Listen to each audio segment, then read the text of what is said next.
Hello mga katropa, welcome po kayo sa aking channel. Ako po ay may isang karanasan na gustong ibahagi sa inyo at ito'y aking nasaksihan. Ito ay tungkol sa isang labuyong puting babae na may bahay kami sa kabundukan na kami ay dinatngan nito.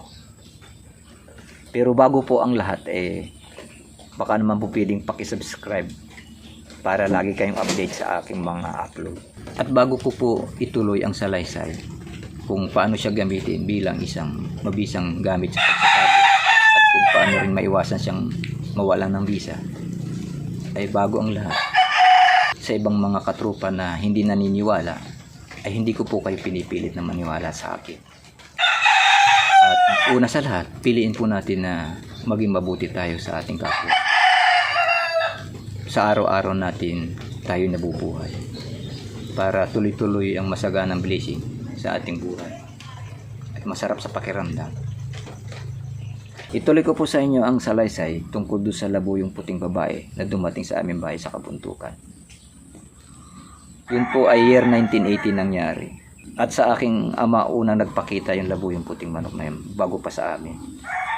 Pero bago pa namin nakita, naibulong na sa aming magkakapatid ng aking ama na mayroon labuyong puting dumating sa aming bahay na wag namin ipaalam kahit kanino na mayroon kami nun.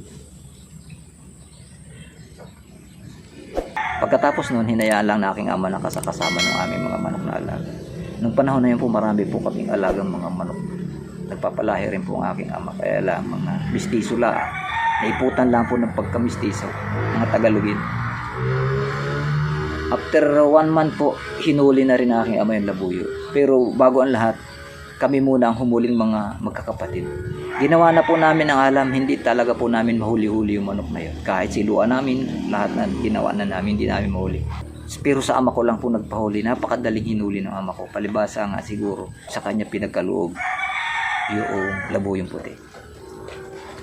At pagkahuli po na aking ama, lihim po naming ibinaba ng bayan yung labuyong puti na yan. Dahil pagtatakam po ng maraming tao, kung makikita, yung pong kulay puti niya ay hindi pangkaraniwan. Pag nasikatan po ng araw, halos kumikislap siya. Tapos yung pong mata niya, blue eyes. Tapos ang ginawa po na aking ama, may baba ng bayan, ginawa po ng hawla doon sa aming budiga at itinago yun.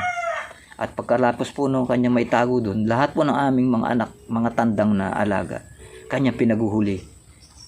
Puro bulik po ang alaga namin. Dalawang po yung kanyang kinondisyon ng puro bulik. Ibinaba po ng bayan. Pagkatapos po ng kondisyon niya na 2 months, hinihanda na po niya yung ilaban. At nakita ko po kung paano niya ginamit yung labuyong puti para sa pagsasabong bilang agimat. Ang ginawa po niya, kumuha siya ng tubig araw po ng Biyernes na malinis na tubig sa isang timba. Tapos ang ginawa niya, niliguan niya doon sa timba yung labuyong puti. Pagkatapos po nung araw ng linggo ng laban, kumuha po siya ng tubig doon sa timba na yun at kanyang pong ibinasa sa balahibo sa kanyang mga panlaban. At yun nga po ang ginawa niya. At pagkatapos mo nun, 20 manok na, naipanalo po niya ang 11 na manok na wala man pong kasugat-sugat, hindi po nagsusugat. At kalamihay takbo ang kalaban. At kahit po pagtatagain na ng mga kalaban, hindi po nagsusugat. Sa labas po ng kaligayahan ng aking ama, hindi po siya nakatiis na sabihin yung lihim na yun sa kanyang mga kapatid. At hanggang nalaman na rin ng mga asa-asawa ng kanyang mga kapatid, na aking mga tiyahin. Nung malaman pong yun, doon sa natitirang isang manok na panlaban niya, na pandalawang po, ay nagsisama po sa parada yung mga asa-asawa. Nagpusta na rin po.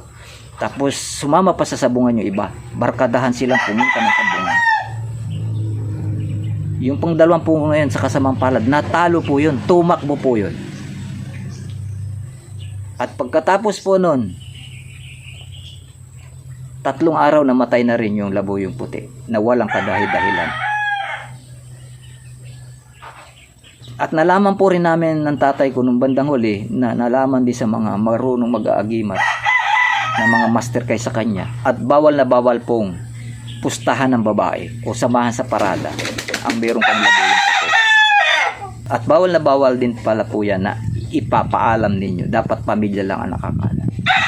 Kaya po kung kayo mayroon ng ganyan na iniingatan, ilihim ninyo hanggat maaari na wala nakakaalam kundi yung pamilya nyo. Kung kayo pagkakalooban yan, pwede nyo ikayaman yan. Kaya lang hindi marunong ang aking ama kung paano niya gamitin. Kasi ang ama ko hindi naman siya magsasabong na malakas mabasa. Aliwan lang yan sabong.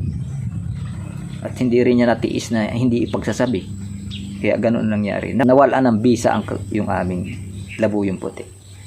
Hanggang binawi na uli sa kanya. Salamat po doon sa mga naniniwala. At paumala doon sa mga hindi naniniwala, ay hindi ko po kayo pinipilit. At tulad ng sinabi ko, pilitin po natin mag-ipabuti sa ating kapwa. Salamat po doon sa mga nanonood ng aking mga ina-upload.